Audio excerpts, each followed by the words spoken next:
Farinelli, el castrato que cautivó a Europa con su voz. Farinelli fue un célebre cantante de ópera del siglo XVIII, conocido por su impresionante voz de castrato, su educación musical y su ascenso meteórico en la escena operística europea. Su notable influencia en la música fue pareja a la que dejó en la cultura y la política de la época, pero viviendo una vida de contrastes entre la gloria y el sacrificio.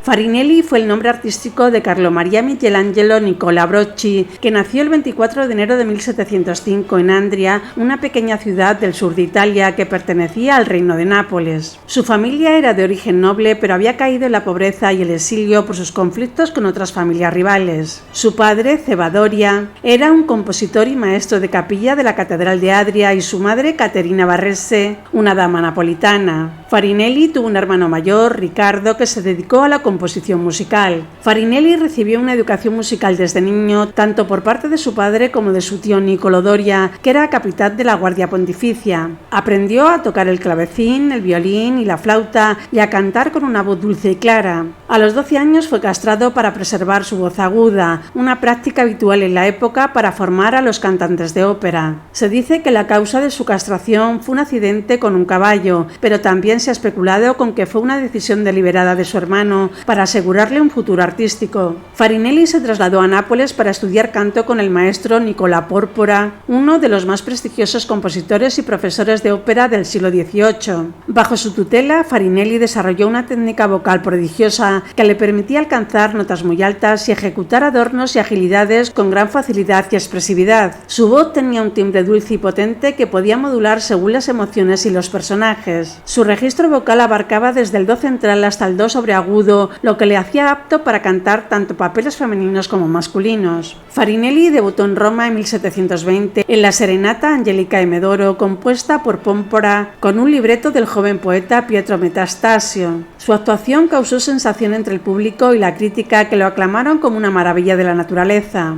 Desde entonces, Farinelli inició una brillante carrera como cantante de ópera que lo llevó a recorrer las principales ciudades italianas como Venecia, Milán, Bolonia y Florencia, y las europeas como Viena, Londres y París. En todas partes era recibido con admiración y entusiasmo por los aficionados a la música y por las personalidades más influyentes de la época. Farinelli cantó las óperas más famosas del momento, escritas por compositores como Porpora, Hasse, Pergolesi o Händel. Interpretó papeles heroicos o sentimentales adaptados a su voz y a su personalidad. Entre sus personajes más célebres se encuentran Artaserse, Semiramide, Adriano o Polifemo. Farinelli también destacó por sus recitales y conciertos privados en los que solía cantar arias de su propio repertorio o improvisaciones sobre temas populares. Su estilo era elegante y refinado, pero también apasionado y dramático. Su voz era capaz de transmitir toda clase de sentimientos: alegría, tristeza, amor, ira o dolor.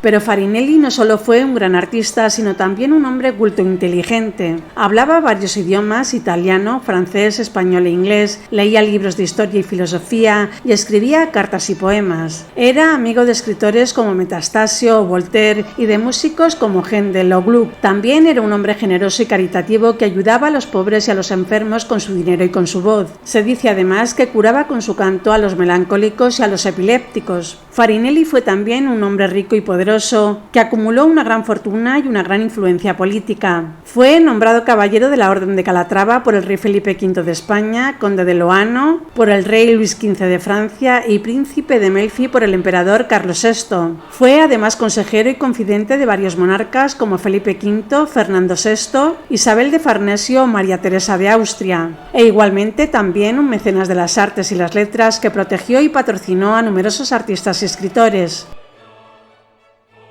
En 1737, Farinelli llegó a España, donde permaneció 23 años. Su llegada se debió a una petición del rey Felipe V, que sufría una profunda depresión que le impedía gobernar. El rey había oído hablar de la voz milagrosa de Farinelli y le pidió que viniera a cantarle para aliviar su mal. Farinelli aceptó la invitación y se instaló en el Palacio Real de Madrid. Allí cantaba todas las noches al rey 4 arias, siempre las mismas, que eran sus preferidas. El efecto de su canto fue tal que el rey recuperó la alegría y la energía y volvió a ocuparse de los asuntos de Estado. Farinelli Farinelli no solo fue el cantante del rey, sino también su amigo y consejero. Le acompañaba en sus viajes, le entretenía con sus conversaciones y le ayudaba con sus decisiones. Farinelli también se ganó el afecto y el respeto de la reina Isabel de Farnesio, que le confió la educación musical de sus hijos. Farinelli se convirtió así en una figura clave en la corte española, con una gran influencia en la política y la cultura del país. Farinelli desempeñó un papel importante en la reforma de la ópera española, que estaba dominada por el género cómico llamado zarzuela. Farinelli introdujo el género serio italiano basado en la tragedia clásica y el virtuosismo vocal. Para ello trajo a España a los mejores compositores y cantantes italianos como Pórpora, Hasse o Caffarelli. También fundó varios teatros y academias musicales como el Coliseo del Buen Retiro o la Real Academia de la Música. Farinelli contribuyó así a elevar el nivel artístico y cultural de España, que se convirtió en uno de los centros más importantes de Europa. Farinelli también participó en la defensa de España contra sus enemigos externos e internos.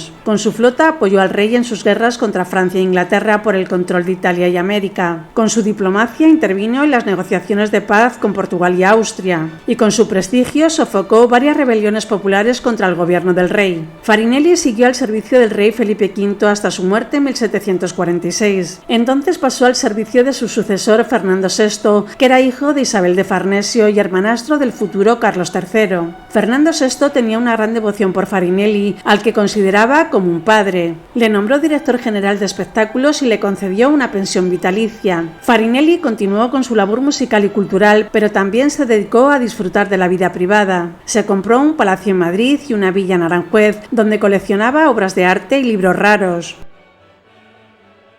En 1759 murió Fernando VI sin dejar descendencia. Por ello le sucedió su hermanastro Carlos III, que venía de gobernar Nápoles. Carlos III tenía una personalidad muy distinta a la de sus predecesores. Era un monarca ilustrado, reformista y centralista, pero además no tenía ninguna simpatía por Farinelli, al que consideraba un extranjero intrigante y un favorito de la reina. Por eso le pidió que se retirara de la corte y que se marchara a Italia. Farinelli obedeció al rey y abandonó España en 1760. Después de 23 años de servicio. Se instaló en Bolonia, su ciudad adoptiva, donde vivió el resto de su vida. Farinelli entonces se dedicó a la vida contemplativa y al mecenazgo. Mantuvo una intensa correspondencia con sus amigos y admiradores, entre los que se encontraba Voltaire, Metastasio o Casanova.